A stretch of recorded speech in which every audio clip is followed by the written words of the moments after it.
0 ഡിഗ്രിക്കും താഴെയാണ് UAE-യിൽ ചിലയിടങ്ങളിലെ താപനില. ജബൽ ജയ്സ്, ജബൽ ഹഫീത്ത് മലനിരകളിലും അൽദഫ്ര, സില മരുപ്രദേശങ്ങളിലുമാണ് കൊടും തണുപ്പ് അനുഭവപ്പെടുന്നത്.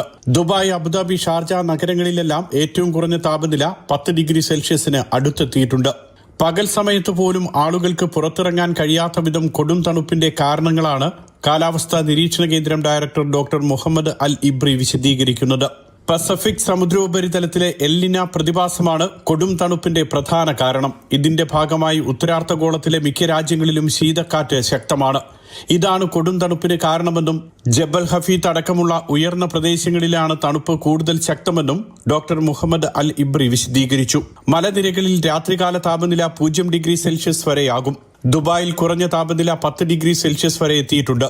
ഷാർജ, അബുദാബി, റാസൽ ഖൈമ തുടങ്ങിയ എമിറേറ്റുകളിലും ഇന്നലത്തേക്കാൾ തണുപ്പാണ് ഇന്ന് അനുഭവപ്പെടുന്നത്. അടുത്തയാഴ്ച പകുതിയോടെ പൊടിക്കാറ്റിനും ഒറ്റപ്പെട്ട മഴയ്ക്കും സാധ്യതയുണ്ട്. ഇതോടെ താപനിലയിൽ മാറ്റമുണ്ടാകുമെന്നാണ് കാലാവസ്ഥാ കേന്ദ്രത്തിന്റെ വിലയിരുത്തൽ. Mathrubhumi news, Dubai.